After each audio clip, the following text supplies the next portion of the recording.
Hello बच्चों, welcome back to a online solution. कैसे हो जी? आपके लाया हूँ सोशल साइंस का most important objective question, 80 objective question. और ये काफ़ी इंपोर्टेंट है, एज ए मॉडल सेट के द्वारा तैयार किया गया model set as by a online solution. Total 80 सवाल, आपको 80 में 80 बनाना है, क्योंकि इससे बहुत सारा क्वेश्चन टैली करेगा आपके बोर्ड एग्जाम में, सीधे बिहार बोर्ड एग्जाम में, ठीक है, 2023 में एग्जाम में। तो आप एक भी सवाल मिस्टेक मत कीजिए, छोड़िए मत, पूरी वीडियो ध्यान से देखिए। और आखिरी में कुछ जिस प्रकार सब्जेक्टिव क्वेश्चन आता है ना, उसी प्रकार यहाँ पे अरेंज किया गया है। पूरी वीडियो ध्यान से देखिएगा, सब्जेक्टिव क्वेश्चन भी आपको बड़ा मजा आएगा बनाने में, ठीक है ना। तो चलिए शुरू करते हैं।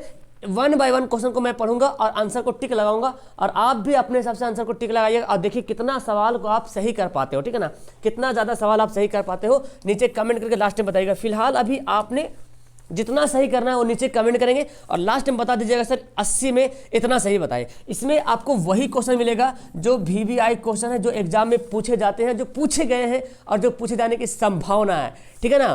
तो शुरू करते हैं, चलिए आइए सर। सबसे पहले सवाल यहाँ पे देखिए। सवाल पहला बोलता है क्या, यंग इटली की स्थापना कब हुई थी? बड़ा अच्छा सवाल है जी। यंग इटली की स्थापना कब हुई थी? यंग इटली की स्थापना कब हुई थी? याद कीजिए, यंग इटली की स्थापना 1830, 1831, 1832, 1833। क्या होगा? यंग इटली की स्थापना हुई थी 1831 में। ए वाला आंसर बिल्कुल करेक्ट आंसर हो जाएगा। दूसरा सवाल यहाँ पे देखिए, दिखता है क्या, आगे बढ़ाता हूँ मैं दूसरा सवाल के लिए। यहाँ पे दूसरा सवाल देखिए क्या बोलता है। दूसरा सवाल, रॉलेट एक्ट किस वर्ष पारित हुआ था? है ना जी, बड़ा इंपॉर्टेंट सवाल है। रॉलेट एक्ट कब पारित हुआ था? कब पारित हुआ थी? 1911 में, 1919 में, 1935 में, 1947 में। तो बताओ कमेंट करके कि रॉलेट एक्ट कब पारित हुआ था।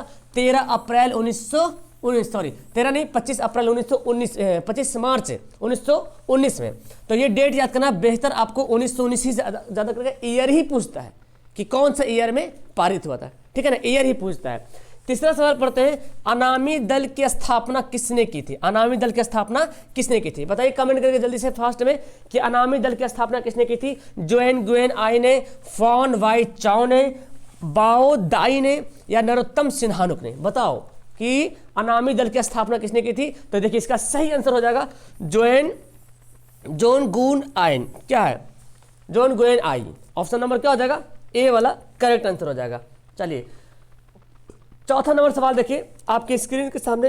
चौथा सवाल, हिंद चीन में बसने वाले फ्रांसीसी को क्या कहे जाते थे? फ्रांसीसी, हिंद चीन में बसने वाले फ्रांसीसी को क्या कहे जाते थे? वाह, काफी टॉप लेवल वाला सवाल है जी, कि हिंद चीन में बसने वाले फ्रांसीसी को क्या कहे जाते थे? फ्रांसीसी कहे जाते थे, या शासक वर्ग कहे जाते थे, या कोलोन कहे जाते थे, या जनरल कहा जाता था? बोलो, हिंद चीन में बसने वाले फ्रांसीसी को कहते थे क्या? कोलोन। क्या कहे जाते थे? कोलोन कहे जाते थे। पांचवा सवाल पढ़ते हैं, लाल बाल पाल में कौन शामिल नहीं है? देखिए लाल बाल पाल, लाल बाल पाल, इस लाल बाल पाल में कौन शामिल नहीं है? तो ये तीनों में, इसमें 3 नाम है। लाल से है लाला लाजपत राय, ठीक है ना, बाल से है बाल गंगाधर तिलक, और पाल से विपिन चंद्र पाल। तो कौन शामिल नहीं है? लाला हरदयाल शामिल नहीं है। तो आंसर क्या हो जाएगा इसका? सी बिल्कुल करेक्ट आंसर हो जाएगा, ठीक है। चलिए छठा सवाल पढ़ते हैं। छठा सवाल बोलता है क्या, तीन कठिया जो प्रणाली था, 3 कठिया व्यवस्था था, किस पर लागू हुआ था? किस प्रकार की खेती पर लागू हुआ था? तो आपको पता है 3 कठिया प्रणाली, हाँ जी, किसानों पर लागू हुआ था। और किस प्रकार की खेती पर लागू हुआ था? तो ये जो लागू हुआ था, धान की खेती पर, या चाय की खेती पर, या नील की खेती पर, या जूट की खेती पर? बताओ, 3 कठिया प्रणाली किस पे लागू हुआ था? नील की खेती पर, है ना। किसानों को जबरदस्ती नील की खेती करवाया जाता था, है ना। 3/20 इसको बोला गया 3 कठिया प्रणाली। इस पर जो है लागू हुआ था क्या? 3 कठिया कानून, ठीक है। आगे बढ़ते हैं। बंगाल का विभाजन कब हुआ? बड़ा अच्छा सवाल है जी। बंगाल का विभाजन कब हुआ था? देखिए बंगाल का विभाजन कब हुआ था, जल्दी जल्दी इसका आंसर बता दीजिए। बंगाल का विभाजन कब हुआ था? बंगाल का विभाजन हुआ था 1908 में, 1905 में, 1907 में, 1919 में। बताओ कब हुआ था? तो बंगाल का विभाजन हुआ था 1919 में। 1919 में बंगाल का विभाजन हो गया था, ठीक है। आगे पढ़ते 8वां सवाल है, औपनिवेशिक भारत की वाणिज्यिक राजधानी कौन थी? ठीक है ना। सवाल है औपनिवेशिक भारत की वाणिज्यिक राजधानी कौन थी? देखिए ऑप्शन, मुंबई, मद्रास, कोलकाता, या विशाखापट्टनम। तो याद कीजिएगा, औपनिवेशिक भारत की वाणिज्यिक राजधानी कौन थी? बम्बई, जिसको हम लोग आज मुंबई बोलते हैं। तो उस समय बम्बई बोला जाता था पहले, ठीक है ना। बम्बई को ही हम लोग नया नाम बोलते हैं मुंबई। सवाल आगे 9वां सवाल है कि Visvesvaraya iron and steel company कहाँ है? Visvesvaraya iron and steel company कहाँ है? ऑप्शन देखिए, जमशेदपुर में है, भद्रावती में है, हीरापुर में है या राउरकेला में? बताओ। Visvesvaraya iron and steel company, तो आपको पता है ये कहाँ है? ये है भद्रावती कर्नाटक में। कहाँ पड़ता है? भद्रावती कर्नाटक। क्या? कर्नाटक में। कभी कभी तो स्टेट पूछता है कि कहाँ है, ठीक है ना। तो 9 सवाल यहाँ पे हुआ। अब इस साइड आएंगे 9 सवाल, 10 में इधर आएंगे। देखिए 10वां सवाल इधर से आएंगे। देखिए 10वां सवाल क्या बोलता है? बड़ा ही मजेदार वाला सवाल है जी कि बिहार समाजवादी दल की स्थापना कब हुई थी? ठीक है ना। बिहार समाजवादी दल की स्थापना कब हुई थी? 1934 में, 1931 में, 1928 में, 1920 में। बिहार समाजवादी दल की स्थापना कब हुई थी? जल्दी से कमेंट करके बता दो कि बिहार समाजवादी की स्थापना कब हुई थी। याद करें, इसका आंसर होगा 1931 में। 1931 में बिहार समाजवादी दल की स्थापना हुई थी। 11वां सवाल पढ़ते हैं। तारापुर परमाणु विद्युत गिरी कहाँ है? आपको पता है तारापुर परमाणु गिरी एशिया का सबसे पहला और भारत का भी सबसे पहला, ठीक है ना, सबसे बड़ा भी है। तो तारापुर परमाणु विद्युत गिरी कहाँ है? ऑप्शन पढ़ते हैं। महाराष्ट्र में है, उत्तर प्रदेश में है, उड़ीसा में है या गोवा में है? बताओ कहाँ है तारापुर? तारापुर कहाँ है सर जी? महाराष्ट्र में है, ठीक है। चलिए 12वां सवाल देखिए। 12वां सवाल क्या बोलता है कि चंबल घाटी परियोजना कहाँ है? चंबल घाटी परियोजना कहाँ है? ऑप्शन देखिए, हरियाणा में है या उत्तर प्रदेश में है या राजस्थान में है या पंजाब में है? तो यहाँ पे ऑप्शन हमारा जो राइट आंसर होगा राजस्थान में। क्या होगा? राजस्थान में। चंबल घाटी परियोजना कहाँ है? फिलहाल ऑप्शन के अकॉर्डिंग राजस्थान हमारा सही आंसर होगा। 13वां सवाल पढ़ते हैं। हेमेटाइट का उपयोग किस में होता है? आपने पढ़ा, साइंस में भी आपने पढ़ा होगा, हेमेटाइट, मैग्नेटाइट, ठीक है ना, सीडेराइट। तो हेमेटाइट जो है लोहा का एक अयस्क है। ये किसमें प्रयोग होता है? जस्ता में? अरे भाई साहब लोहा में होता है ना। कहाँ होता है? लोहा में इसका प्रयोग होता है, ठीक है। अब तक आपका बिल्कुल राइट आंसर किया होगा। लास्ट में कमेंट कर दीजिएगा भाई कि कितना आपने सही बनाया, ठीक है, ताकि हमको पता चल जाए कि आपने 80 में कितना बनाया। अभी पूरा वीडियो देख लीजिएगा। अबरक का उत्पादन सर्वाधिक कहाँ होता है? बताइए। अबरक यानी कि दुनिया के बारे में बोला जाए, दुनिया में कौन सा देश है जहां अबरक सबसे ज्यादा होता है? ऑप्शन पढ़ते हैं। बांग्लादेश में या भारत में या चीन में या अमेरिका में? तो अबरक का उत्पादन सबसे ज्यादा देखा जाए तो अपना देश भारत है ना। भारत में अबरक का उत्पादन सबसे ज्यादा होता है। देखिए 15 सवाल बोलता है क्या कि गिरि राष्ट्रीय उद्यान कहाँ है? सवाल है गिरि राष्ट्रीय उद्यान कहाँ है, या कभी कभी गिर बोलता है। गिर राष्ट्रीय उद्यान कहाँ है या गिरि राष्ट्रीय उद्यान कहाँ है, ठीक है ना। ऑप्शन है असम में है या मध्य प्रदेश में है या गुजरात में है या उत्तराखंड में है? तो बताओ कमेंट करके कि गिरि राष्ट्रीय उद्यान कहाँ है। तो याद कीजिएगा गुजरात में। गिरि राष्ट्रीय उद्यान गुजरात। देखिए गा से गिरी, गा से गुजरात, है ना, ये ट्रिक याद कर लीजिएगा। गिरी गुजरात में।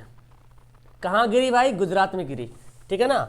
आगे है पेट्रो रसायन के उत्पादन द्वारा किससे तैयार किया जाता है? इनमें से कौन है जिसको पेट्रो रसायन के द्वारा तैयार किया जाता है? ऑप्शन है चीनी, नायलॉन, जूट, रेशम।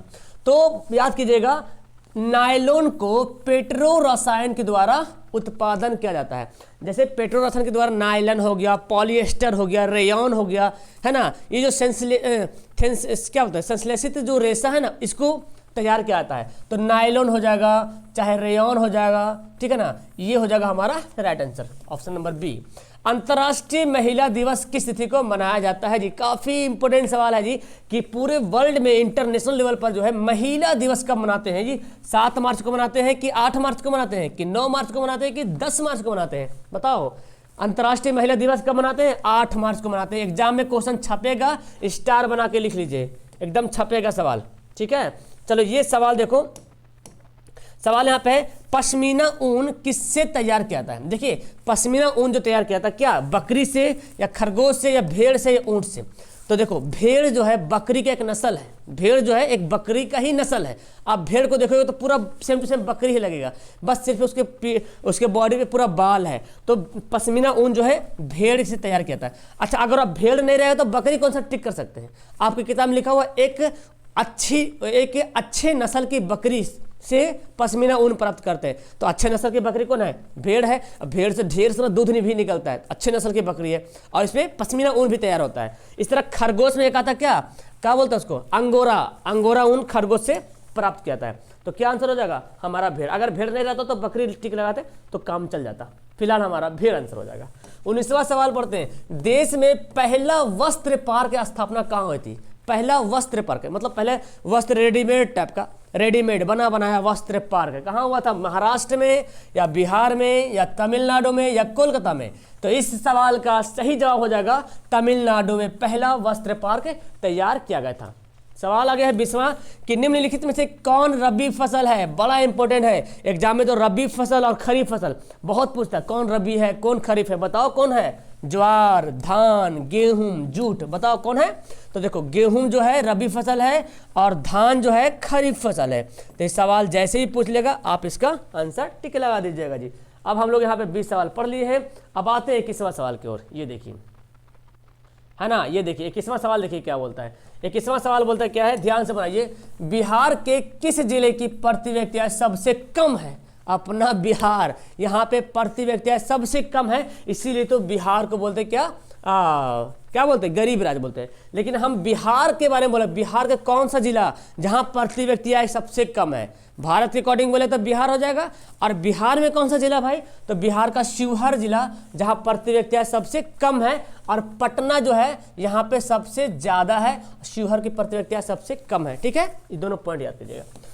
आधुनिक युग की प्रगति का श्रेय किसको दिए गए? अभी जो वर्तमान में जो युग तरक्की कर रहा है, क्या लेन देन से तरक्की कर रहा है? क्या मुद्रा से तरक्की कर रहा है? क्या शाख से कर रहा है या वस्तु विनिमय से कर रहा है? अभी जो वर्तमान में मॉडर्न एज है, मॉडर्न युग जो है, वो तरक्की किसे कर रहा है भाई?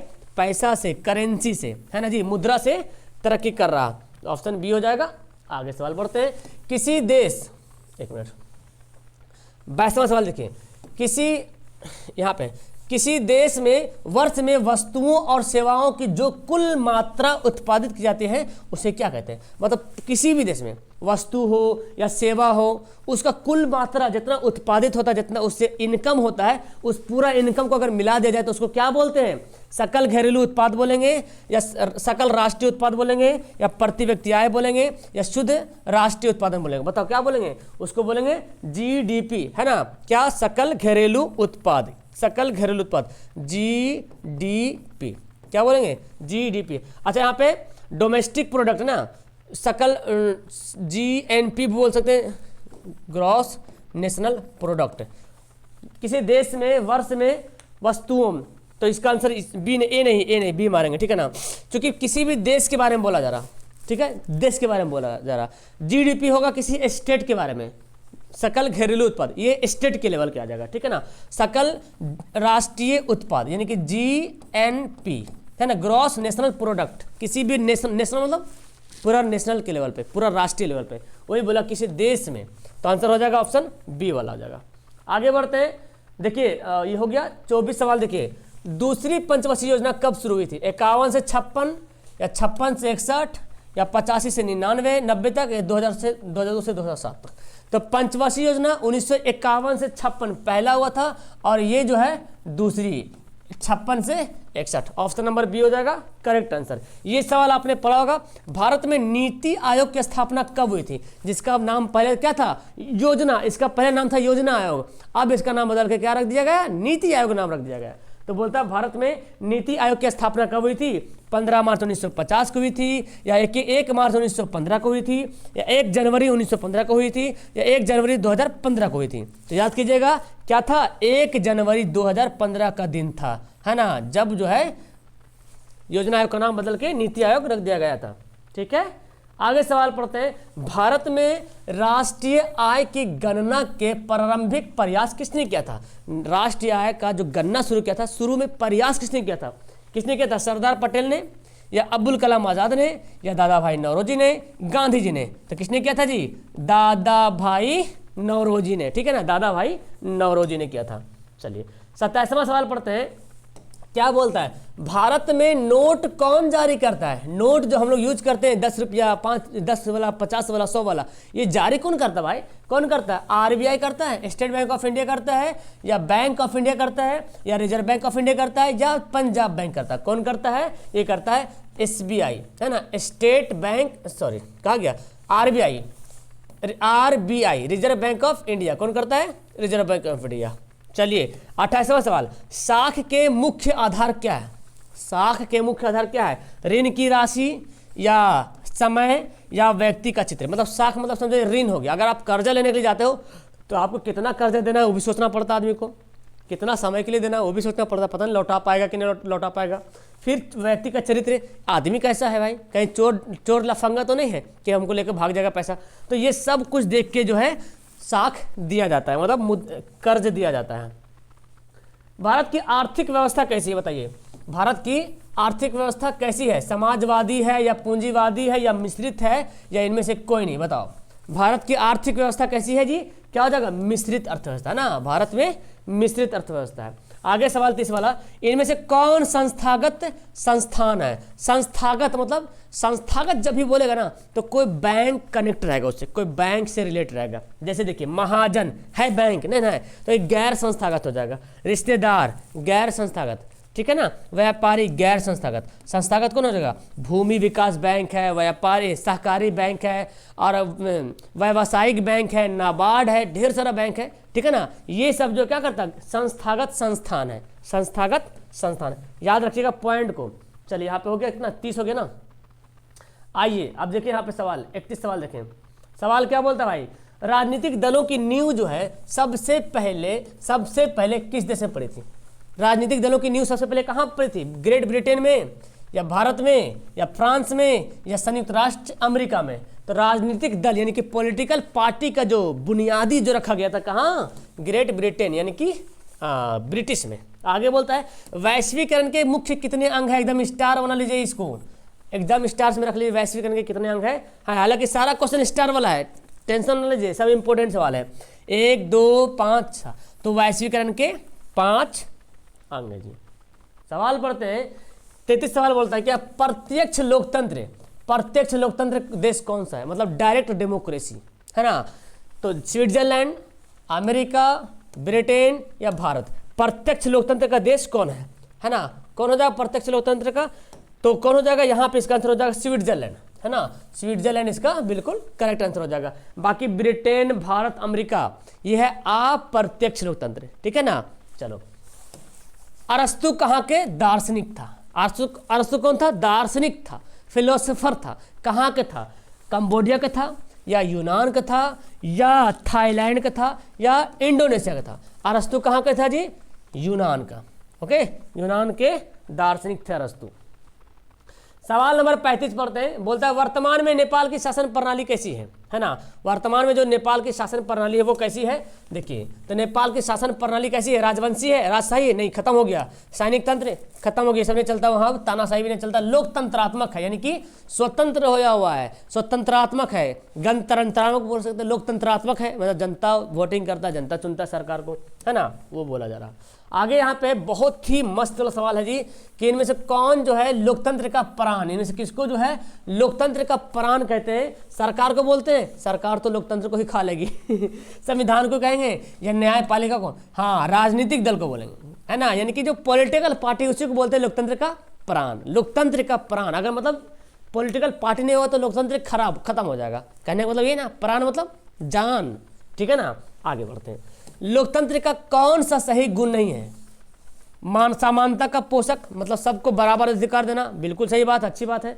व्यक्ति की गरिमा में वृद्धि, हाँ भाई, कोई अच्छा काम कर रहा देश के लिए, नाम रोशन कर रहा तो उसको मेडल दो, है ना, उसको इज्जत में बढ़ावा दो, तो ये लोकतंत्र का शान है कि नहीं। आगे है विभिन्नताओं के सामंजस्य, मतलब अलग अलग कास्ट है फिर भी उसको मेल मिलाप पैदा करना, है ना, जाति धर्म को बंटवारा ना करना, सबको मेल मिलाप पैदा करना, मेल मिलाप करना, तो ये सब लोकतंत्र में होता है। लेकिन बहुसंख्यकों का शासन नहीं होता है, मतलब ऐसा नहीं कि ढेर सारा प्रधानमंत्री बन जाएगा, ऐसा नहीं, ढेर सारा मुख्यमंत्री बन जाएगा, ऐसा नहीं। एक राज्य में एक ही मुख्यमंत्री बनेगा और एक पूरा देश में एक ही प्रधानमंत्री बनेगा, जो सबसे ज़्यादा वोटिंग लाएगा वो बनेगा प्रधानमंत्री, ठीक है। तो बहुसंख्यकों का शासन नहीं होता है। लोकतांत्रिक सवाल यहाँ पे, लोकतांत्रिक देशों में फैसले लेने में विलंब क्यों होती है। हाँ, जहाँ पे लोकतंत्र देश है, जैसे हमारा देश भारत क्या है, लोकतंत्र है, तो यहाँ पे फैसला लेने में देर होता है, क्यों भाई। क्या अफसरों के द्वारा, राजनीतिक नेताओं के द्वारा या जनप्रतिनिधियों द्वारा या बुद्धिजीवियों द्वारा, किसके द्वारा होता है, जनप्रतिनिधियों द्वारा, मतलब जनता जो प्रतिनिधि करता है उसके द्वारा होता लेट, कि ये बोला, ये कुछ बोला, ये बोला, कोर्ट कचहरी, इस तरह से देरी होता है, ठीक है ना। 15वीं लोकसभा का चुनाव कब हुआ था बताओ, 15वीं लोकसभा का चुनाव 2007 में, 2009 में, 2005 में, 2010 में। कब हुआ था? 15वीं लोकसभा का चुनाव हुआ था 2009 में। कब हुआ था? 2009 में 15वीं लोकसभा का चुनाव हुआ था। एक उत्तरदायी एवं वैध शासन क्या है? उत्तरदायी मतलब जिम्मेदार, जो अगर सरकार बन जाएगी तो उसको रिस्पॉन्सिबल, जिम्मेदारी उठाना पड़ेगा कि हमको चलाना है भाई देश को, नहीं तो जनता हमको अगले बार छोड़ेगी नहीं।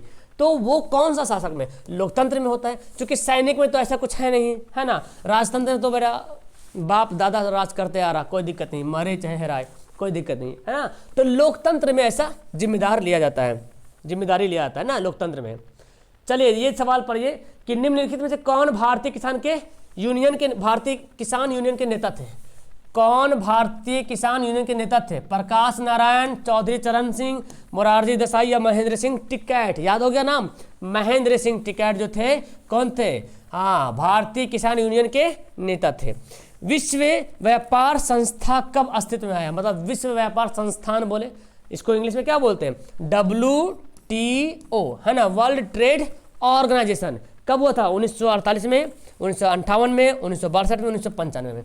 याद करिएगा 1995 में WTO की स्थापना हुई थी। ओके, चलो आगे सवाल पढ़ते हैं। यहाँ से सवाल इधर आएगा क्योंकि ये तैयार किया हुआ मॉडल पेपर है इसलिए। और आगे सवाल पढ़ते हैं। बोलता क्या औद्योगिक क्रांति सबसे पहले किस देश में आई? सबसे पहले औद्योगिक क्रांति कहाँ आई? इंग्लैंड में आई या जर्मनी में आई या फ्रांस में आई या अमेरिका में आई? तो कमेंट करके जल्दी से बताइए कि औद्योगिक क्रांति सबसे पहले कहाँ आई जी? इंग्लैंड में आई। ओके, चलिए आगे सवाल पढ़ लेते हैं। यहाँ पे ये देखिए सवाल यहाँ पे है कि आधुनिक काल में औद्योगिकरण ने किसके स्वरूप को गहन रूप से प्रभावित किया? किसके स्वरूप को गहन रूप से प्रभावित किया? ग्रामीणीकरण को या शहरीकरण को या कस्बों को या बंदरगाहों को? तो देखिए औद्योगिकरण मतलब बड़े बड़े फैक्ट्री का, बड़े बड़े मशीनों का आविष्कार होना। तो ये बड़े बड़े मशीन डायरेक्ट ग्रामीण तो नहीं पहुंच जाएंगे, पहले पहुंचेंगे शहर में। शहर में मशीन पहुंचा, औद्योगिक क्रांति आया, बड़े बड़े कारखाने खुलना शुरू हो गया। तो शहरों को यानी कि शहरीकरण को बहुत ज़्यादा प्रभावित किया। गांव से लोग उठ के शहर में आने लगे, इस तरह से औद्योगिक क्रांति होने लगा। सलम पद्धति भी इसी का देन है, ठीक है ना। तो शहरों में चलो 45 सवाल देखते हैं। यहाँ 45 सवाल क्या बोलता है? बोलता है मगध राज्य की प्राचीनतम राजधानी कहाँ थी? एकदम प्राचीनतम, पुराने टाइम में कहाँ थी? बोध गया, वैशाली, राजगृह, पटना साहिब। तो कहाँ थी? राजगृह में थी, जिसको हम लोग राजगीर बोलते हैं। और वह है राजगृह मतलब राजा का घर, है ना। हाँ, वहाँ के बारे में पढ़िएगा इतिहास, आपको मिलेगा। बोध गया, है ना, सॉरी क्या था? मगध, राजगीर। अभी जो राजगीर है वो राजा का घर हुआ करता था। चलिए पेरिस शांति सम्मेलन कब हुआ? बड़ा अच्छा सवाल है जी। पेरिस शांति सम्मेलन कब हुआ था? 1918 में, 1919 में, 1920 में, 1921 में। कमेंट करके बता दो कि पेरिस शांति सम्मेलन कब हुआ था। लॉक कर दें 1919 को। 1919 में पेरिस शांति सम्मेलन हुआ था। 47 सवाल पढ़ते हैं। चौरा चौरी कांड के बाद महात्मा गांधी ने किस आंदोलन को वापस ले लिया था? बताओ किस आंदोलन को वापस ले लिया था महात्मा गांधी जी? महात्मा गांधी जी एक देखो कौन कौन आंदोलन चल रहा था? असहयोग आंदोलन, खिलाफत आंदोलन, सविनय अवज्ञा आंदोलन, भारत छोड़ो आंदोलन। तो यहाँ पे कौन आंदोलन था? असहयोग आंदोलन 1920 में शुरू हुआ था और 1922 में शुरू हुआ था, 1922 में खत्म हो गया था। मतलब शुरू हुआ था खत्म हो गया, और 1922 में ही हुआ था चौरा चौरी कांड।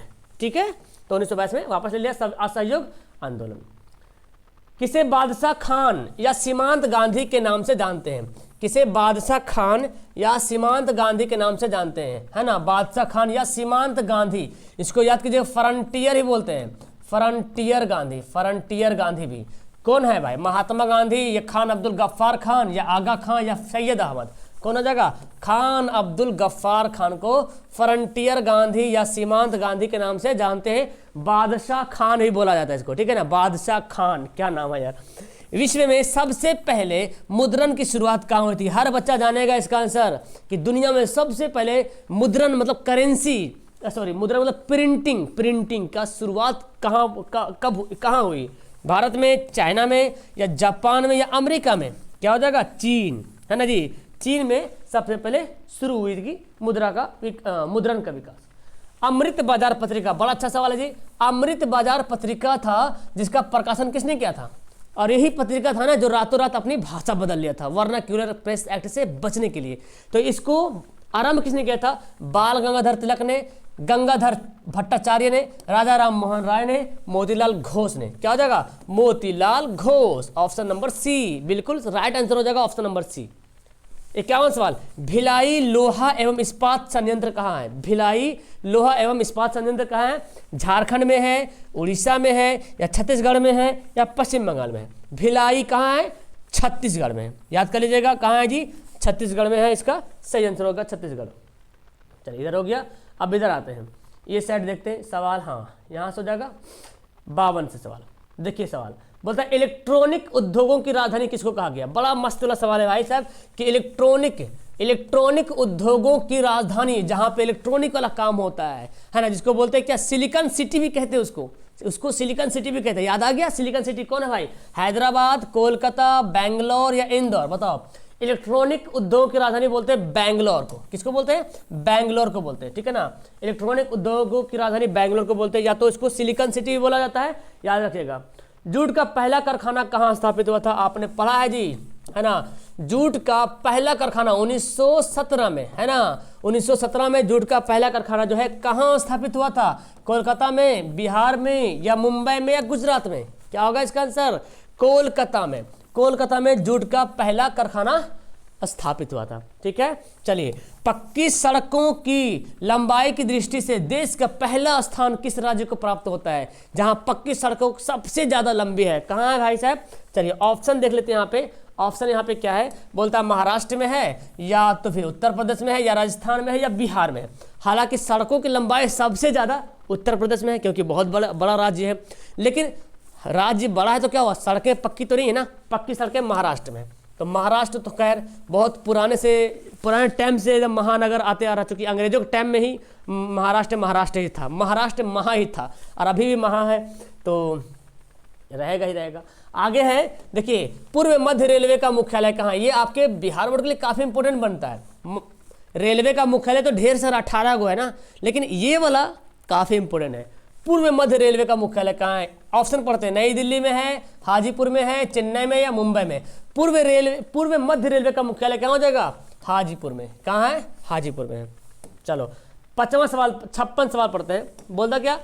भूकंप भूपटल के नीचे, मतलब भूपटल मतलब जमीन के नीचे वह स्थल जहां भूकंपीय कंपन प्रारंभ होता है उसको क्या बोलते हैं? जमीन के अंदर में जहां भूकंप शुरू होता है उसको क्या बोलते हैं? अधिकेंद्र बोलते हैं, या भूकंप केंद्र बोलते हैं, या मध्य केंद्र बोलते हैं, या इनमें से कोई नहीं? क्या होगा? बोलो। जहां पे भूकंप जमीन पर नहीं, जमीन के अंदर, तो जमीन के अंदर जहां शुरू होता है उसको बोलते हैं भूकंप केंद्र। क्या बोलते हैं? भूकंप केंद्र। और अगर बोलेगा जमीन के ऊपर, यानी कि भूपटल के ऊपर, अगर बोलेगा पृथ्वी पर, क्या बोलेगा? पृथ्वी पर। यही सवाल आ जाएगा कि पृथ्वी पर का वह स्थल जहां भूकंप कंपन शुरू होता है तो हो जाएगा अधिकेंद्र। ये बात नोट कर लीजिएगा। आगे सवाल है, पृथ्वी की सतह पर पहुंचने वाले सबसे पहली तरंग कौन है? सबसे पहली तरंग जो पृथ्वी की सतह पर पहुंचती है, कौन तरंग है? पी तरंग है, या एल तरंग है, या एस तरंग है? तो आपको पता चल गया, पी तरंग जो है, पी को बोलते हैं प्राइमरी, इसको बोलते हैं सेकेंडरी, ठीक है ना। तो पी तरंग जो है सबसे पहली तरंग जो पृथ्वी की सतह पर पहुंचती है।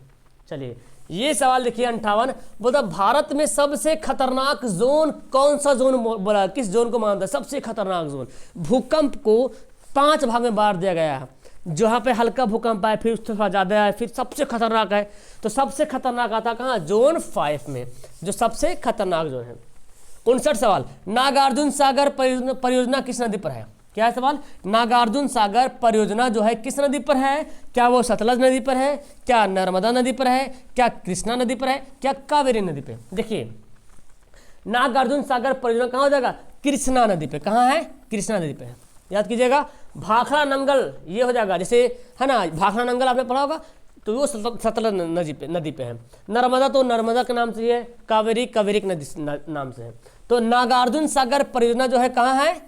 कृष्णा नदी पर है, कृष्णा नदी पर है। सवाल पढ़ते हैं, आकस्मिक प्रबंधन, आकस्मिक प्रबंधन के लिए आकस्मिक प्रबंधन के कितने घटक हैं? आपने पढ़ा आकस्मिक मतलब एकदम जैसे घटना घट गया, कोई आपदा आ गया, तो उस समय क्या करेगा? 3 घटक इसके होता है। कौन कौन? एक प्रशासन करेगा, एक सहायता समूह करेगा और एक गांव मोहल्ले के लोग करेगा। 3 हुआ ना, तो 3 हो जाएगा। किसके नेतृत्व में 1977 में जनता पार्टी की सरकार का गठन हो गया था? बताओ भाई, किसके नेतृत्व में? कौन लीडरशिप कर रहा था? लीडरशिप कौन कर रहा था जो 1977 में जनता पार्टी की सरकार बना ली थी? सबसे पहली बार, वो भी पहली बार पार्टी की भी स्थापना 1977 में हुई थी और पहली बार सरकार भी बना ली थी। बहुत ही बड़ी जीत है उसकी। कौन है भाई? मोरारजी देसाई थे या जगजीवन राम थे या कर्पूरी ठाकुर थे या चंद्रशेखर थे? कौन थे जी? ये थे मोरारजी देसाई, है ना जी, मोरारजी देसाई। आगे सवाल पढ़ते हैं कि हमारे देश में सहकारी बैंक कितने स्तर पर काम करते हैं? सहकारी बैंक जो हमारे देश में है, कोऑपरेटिव बैंक। सहकारी मतलब क्या होता है? कोऑपरेटिव बैंक, है ना, कोऑपरेटिव बैंक। तो कोऑपरेटिव बैंक हमारे देश में है, कितने स्तर पर काम करती है? तो ये करती है 3 स्तर पर काम। कौन कौन होता है? एक होता है राज्य स्तर पर, ठीक है, राज्य स्तर पे, दूसरा जिला स्तर पर, तीसरा ग्रामीण स्तर पे। ये 3 स्तर पर काम करती है। चलो भाई, अब यहाँ पे हम लोग 62 सवाल पहुंच गए। 63 सवाल तक मजा आ रहा आपको पढ़ने में? लाइक कर दीजिएगा आप सभी लोग, वीडियो को लाइक कर देना प्यारे, सभी लोग वीडियो को लाइक कर दीजिएगा और कमेंट जरूर कीजिएगा कितना बना 80 सवाल में, ओके, ताकि मैं देखूं तो मेरे को भी खुशी मिले। इनमें से कौन आर्थिक विकास के क्षेत्र है? अब देखिए, आर्थिक विकास के कृषि क्षेत्र है, सेवा क्षेत्र है, उद्योग क्षेत्र है। तो तीनों के तीनों आर्थिक विकास क्षेत्र है। सवाल पूछा जाएगा कि आर्थिक विकास के कितने क्षेत्र हैं? तो तीनों हो गया। कृषि क्षेत्र को प्राथमिक क्षेत्र बोलते हैं, उद्योग क्षेत्र को द्वितीयक क्षेत्र बोलते हैं और सेवा क्षेत्र को तृतीयक क्षेत्र बोलते हैं। ये ऐसे भी सवाल पूछता है। चले सवाल यहाँ पे देखें, कौन गैर आर्थिक आधारभूत संरचना है? गैर आर्थिक आधारभूत संरचना कौन है? ऊर्जा, शिक्षा, यातायात, संचार। गैर आर्थिक, आर्थिक नहीं, गैर आर्थिक। और गैर आर्थिक को आप बोल सकते हैं सामाजिक। क्या बोल सकते हैं? सामाजिक आधारभूत संरचना, जो समाज को निर्माण करता है, जो समाज को बनाता है, जो समाज को मिल करके काम करता है। अब देखिए, क्या ऊर्जा ऐसा कुछ तो नहीं करता। शिक्षा एक ऐसा चीज है, एजुकेशन एक ऐसा चीज है जो समाज को लेकर चलती है। उसी प्रकार और क्या है? और भी है। और क्या है? सेवा, है ना जी। जैसे कोई डॉक्टर है भाई, सेवक हो रहा है ना, डॉक्टर जा रहे हैं, लोग वहाँ पे जा रहे हैं, सेवा ले रहे हैं, उससे इलाज हो रहा, सेवा। और तीसरा एक और क्या? स्वास्थ्य, है ना, स्वास्थ्य। तो ये 3 जो है ना गैर आर्थिक आधारभूत संरचना हो जाएगा, ठीक है। देखिए 65, किसको प्राथमिक क्षेत्र भी कहते हैं? मैंने बता दिया, प्राथमिक क्षेत्र किसको कहते हैं? सेवा को, औद्योगिक को या कृषि को? सिंपल सी बात है सर जी, कृषि को बोलते हैं प्राथमिक क्षेत्र, ठीक है। कृषि को क्या बोलते हैं? प्राथमिक क्षेत्र कहते हैं।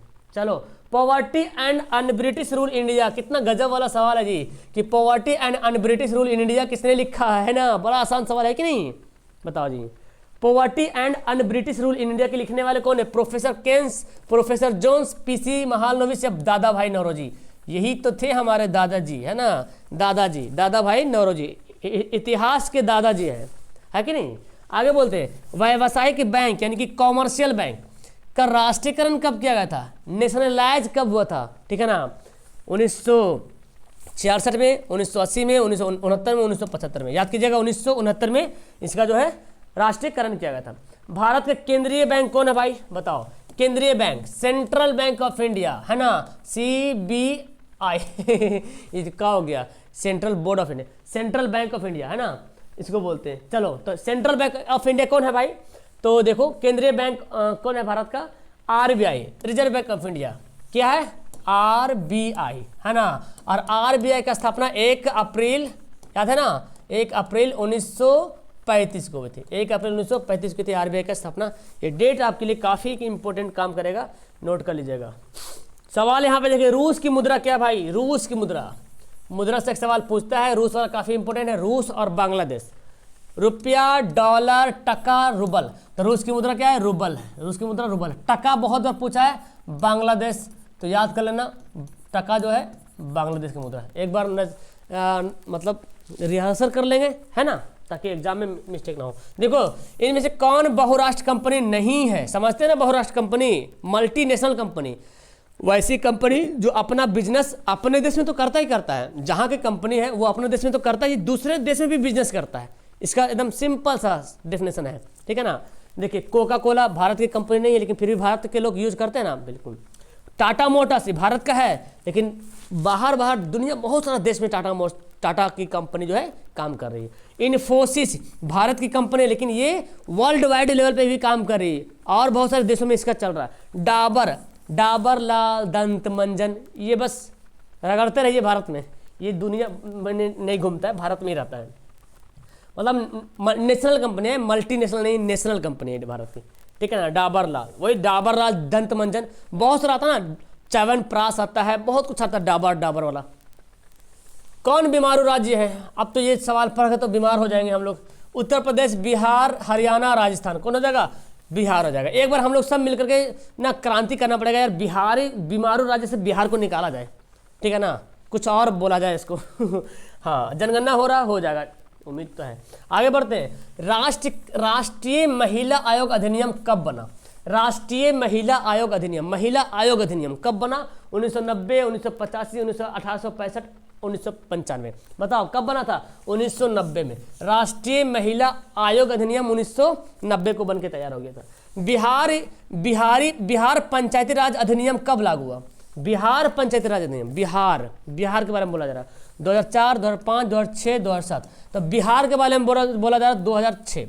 बिहार पंचायती राज अधिनियम जो है 2006 में लागू हुआ था, लेकिन खाली बोला जाएगा कि बिहार पंचायती राज अधिनियम कब लागू हुआ था? 2005 में, लेकिन बिहार में 2006 से, ठीक है। बिहार पंचायती राज अधिनियम बिहार में 2006 से। चलिए आगे सवाल पढ़ते हैं, बस खत्म होने वाला सवाल है जी, लास्ट पढ़ते हैं। बिहार में पंचायती राज संस्थाओं में महिलाओं के लिए कितनी सीटें खाली है? पंचायती राज व्यवस्था में बिहार में क्या, पूरा इंडिया में खाली है। इंडिया के हर स्टेट में 50% महिलाओं को दे दिया, क्या एकदम आरक्षण दे दिया, रिजर्वेशन दे दिया, 50% रिजर्वेशन है। क्या बात है भाई। संघ सरकार है ना, संघ सरकार बताता कि संघ सरकार का क्या विशेषता नहीं है। जहां संघ सरकार होगा, संघ सरकार मतलब जहां पे सेंट्रल भी होगा और स्टेट भी होगा, दोनों को पावर का बंटवारा भी होगा, ये सब होता है संघ सरकार। देखिए, लिखित संविधान रहना जरूरी है, बिल्कुल सही बात है। शक्ति का विभाजन भी जरूरी है। तो संघ सरकार का डिफिनेशन समझो, जिस सरकार में या जिस देश में लिखित संविधान हो, शक्तियों का विभाजन हो, वहाँ सुप्रीम कोर्ट हो, सर्वोच्च न्यायालय हो, एक कहरी शासन व्यवस्था, ये थोड़ी नहीं रहेगा। संघ सरकार में मतलब एक कहरी मतलब कोई एक आदमी शासन नहीं करेगा, मतलब कोई एक राजा नहीं बनेगा, पूरा जनता के लिए कोई बनेगा तो ठीक है। एक कहरी शासन व्यवस्था जैसे चाइना में एक ही पार्टी है और वही पार्टी पूरा कब्जा किया हो चाइना को, है ना, तो वहाँ एक कहरी शासन व्यवस्था है, तो वहाँ संघ सरकार नहीं है। ब्रिटेन, वहाँ भी संघ सरकार नहीं है। कौन कौन है भाई? भारत है, अमेरिका है, कनाडा है, आपका बगल वाला देश है पड़ोसी, आपका नेपाल हो गया, पाकिस्तान हो गया, बांग्लादेश हो गया, ये सब क्या है? संघ सरकार है, ठीक है। आगे बढ़ते हैं। 2011 में भ्रष्टाचार के विरुद्ध आंदोलन का नेतृत्व किसने किया था? 2011 में भ्रष्टाचार के खिलाफ आंदोलन खूब जोर शोर से हुआ था, है ना, खूब जोर शोर से हुआ था। किरण बेदी ने किया था, बाबा रामदेव, अन्ना हजारे या स्वामी अग्निवेश, याद कीजिएगा, अन्ना हजारे। और अन्ना हजारे इसी आंदोलन से जो है एक नया पार्टी बना, आम आदमी पार्टी, जिसको आप बोलते हैं अरविंद केजरीवाल, जो दिल्ली की सरकार अभी है, ठीक है ना। तो याद कीजिएगा, हमारा आंसर होगा अन्ना हजारे। आगे बोलते हैं, भारत के मुख्य निर्वाचन आयुक्त की नियुक्ति कौन करता है? मुख्य निर्वाचन आयुक्त मतलब जो मेन जो होता है ना, इलेक्शन कमिश्नर, उसको चुनता कौन है भाई? प्रधानमंत्री चुनता है, मंत्रिमंडल चुनता है, राष्ट्रपति या संसद, कौन चुनता है जी? राष्ट्रपति चुनता है। ओके, चलिए यहाँ पे सवाल है 78 सवाल, देखिए। बोलता 1991-71 के आम चुनाव में कांग्रेस ने नारा दिया था, हाँ, है ना, और जीती भी थी, कांग्रेस जीत भी गई थी 1971 के आम चुनाव में। भ्रष्टाचार मिटाओ या जनसंघर्ष करो या गरीबी हटाओ, कौन सा नारा दिया था? गरीबी हटाओ का नारा। कब दिया गया था? 1971 में। कौन पार्टी दी थी? कांग्रेस ने दी थी। ये बात याद कीजिए, 3 सवाल, कब दिया था और गरीबी हटाओ का नारा किसने दिया था? कांग्रेस ने। कब? 1971 में, ठीक है। चलिए सवाल यहाँ पे है, जनता दल यूनाइटेड नामक राजनीतिक दल का चुनाव चिन्ह क्या है? JDU, यही ना जी, जनता दल यूनाइटेड। कौन है? हाँ, तीर छाप, है ना, तीर छाप। कमल का फूल तो जानते हैं ना, कमल का फूल हो गया, कमल का फूल BJP, ओके। और लालटेन तो जानते हैं जी, लालटेन RJD। और ये क्या है, लोजपा, LJP है ना, LJP लोजपा। कौन समवर्ती सूची का विषय है? समवर्ती सूची बताइए। समवर्ती सूची मतलब जो केंद्र सरकार राज्य सरकार दोनों के तालमेल से जो काम बनती है, ठीक है ना। तो कौन हो जाएगा यहाँ पे, शिक्षा हो जाएगा सही आंसर। तो यहाँ पे मैंने 80 सवाल करा दिया। अब आप लोग कमेंट करेंगे कमेंट बॉक्स में कि 80 में आपने कितना बनाया। अभी जाइए नहीं, बस थोड़ा सा 2 मिनट का टाइम दीजिए, आपको हम यहाँ पे सब्जेक्टिव क्वेश्चन दिखाने वाले हैं। तो आप मुझे बताने के इनमें से कितना सब्जेक्टिव क्वेश्चन आपको याद था, तब ना हमको पता चलेगा कि आपने पूरा 80 में कितना बनाया। अगर याद नहीं था तो आप जाके याद कर लीजिएगा, आपके गाइड में, मॉडल सेट में, है ना। मैंने भी करवाया बहुत सारा सवाल, वहाँ पे आपको मिल जाएगा, कॉपी भी आपको लिखा हुआ होगा, ठीक है। आइए सवाल पढ़ते हैं। इतिहास का सवाल यहाँ पे है। देखो इतिहास का सवाल है, किसी 3 का उत्तर देना है, ठीक है। सवाल कितना भी रहे, उत्तर 3 ही का देना भाई सर। कितना उत्तर देना है, 3 उत्तर। देखो सवाल क्या है, असहयोग आंदोलन प्रथम जन आंदोलन था कैसे, ठीक है ना। रॉलेट एक्ट से आप क्या समझते हैं, सलम पद्धति की शुरुआत कैसे हुई, भूमंडलीकरण किसे कहते हैं, पांडुलिपि क्या है, इसकी क्या उपयोगिता है, इटली के एकीकरण में ऑस्ट्रिया की क्या भूमिका थी, ठीक है। चलो ये हिस्ट्री का हो गया। और दीर्घ देखो, दीर्घ भारतीय राष्ट्रीय आंदोलन में गांधी जी की भूमिका की विवेचना करें। किसी एक ही का उत्तर देना है, दीर्घ में किसी एक ही का उत्तर देना है। 1929 के आर्थिक संकट के किन्हीं 3 कारणों का संक्षिप्त वर्णन करें। हो गया। अब आते हैं राजनीतिक विज्ञान, देखते हैं भाई। लघु उत्तरीय प्रश्न बोलता क्या, किसी 2 ही प्रश्न का उत्तर देना है। धर्मनिरपेक्ष राज्य क्या है ना। धर्मनिरपेक्ष राज्य क्या है, क्या समझते हैं उससे। भारत को गणतंत्र क्यों कहा जाता है। समवर्ती सूची क्या है जी, है ना। चलिए बताइए समवर्ती सूची क्या है, ये सवाल पूछेगा आपने। और क्या है, देखो यहाँ पे 4 सवाल में 2 सवाल का उत्तर देना है आपको। इसमें चिपको आंदोलन है ना। चिपको आंदोलन जो है कि मुख्य उद्देश्य क्या था, उद्देश्य क्या था। एक होता है क्या था, चिपको आंदोलन क्या था, एक मुख्य उद्देश्य, उसका पर्पस क्या था चिपको आंदोलन होने का। लगभग सेम ही है उसका आंसर है, थोड़ा सा उद्देश्य में उद्देश्य बताना होगा ज़्यादा करके, ठीक है। आगे बढ़े, देखिए सवाल यहाँ पे बोलता है, अब इसका दीर्घ है, भारत में किस तरह की जातिगत असमानताएं पाई जाती हैं। जारी है, बिहार के छात्र आंदोलन के प्रमुख कारण क्या थे। ये 4 नंबर वाला सवाल है जी, ठीक है। देखिए यहाँ पे लिख दिया मैंने 4, 1 गुना 4। चलो आ गया अर्थशास्त्र। अर्थशास्त्र में आपको मिलेगा 4 सवाल, 4 में किसी 2 का उत्तर बताना है। सवाल क्या है, वस्तु विनिमय प्रणाली क्या है, बहुराष्ट्र कंपनी किसे कहते हैं, उपभोक्ता के कर्तव्यों के बारे में लिखिए, समावेशी विकास से आप क्या समझते हैं। दीर्घ सवाल पढ़े, इनमें से एक सवाल का जवाब देना है। स्वयं सहायता समूह क्या है, महिलाओं का इनमें क्या भूमिका है ना। मानवाधिकार के महत्व पर टिप्पणी करिए। चलिए टिप्पणी करिएगा आप लोग। आ गए यहाँ पे है।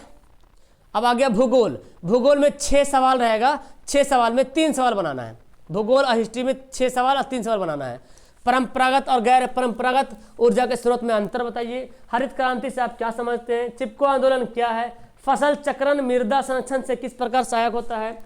वायु परिवहन की प्रमुख विशेषता को लिखिए। बिहार में वन विनाश यानी कि वन के कारण या वन की जो कमी है उसके 2 कारण बताइए। देखिए सवाल याद कीजिए, अगर सवाल में बोलेगा 2 उपयोग तो 2 ही उपयोग बताना है, तीसरा नहीं बताइएगा, ठीक है ना। अगर बोलेगा उपयोग बताएं तो 2, 3, 4 बता दीजिए, कोई दिक्कत नहीं, नंबर मिल जाएगा।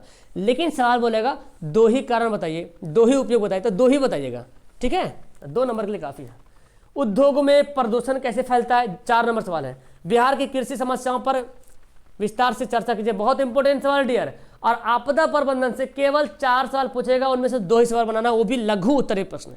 बोलता है क्या, भूकंप और सुनामी के बीच क्या अंतर है, स्पष्ट कीजिए। बाढ़ नियंत्रण के लिए उपाय बताइए। आग आपदा के समय कौन कौन से उपाय करने चाहिए। बिहार में बाढ़ की स्थिति का वर्णन कीजिए। तो अब हमने आपको लगभग 40 से 45 मिनट का समय ले लिया है, लेकिन काफ़ी इंपॉर्टेंट रहा होगा ये वीडियो आपके लिए। कमेंट कीजिएगा कि आपने 80 में कितना ऑब्जेक्टिव बनाया और प्लस सब्जेक्टिव कितना याद था, है ना। याद नहीं था तो इसको नोट कर लीजिए, स्क्रीनशॉट ले लीजिए, कॉपी में देखिए, आंसर टिक लगाइए और उसको बनाइए, याद कीजिए अभी से। बहुत इंपॉर्टेंट सवाल है। Okay, best of luck. उम्मीद करता हूँ कि आप इसे फॉलो करोगे, जो नहीं याद उसको याद करोगे। मिलते हूँ किसी और नेक्स्ट वीडियो में, तब तक बाय।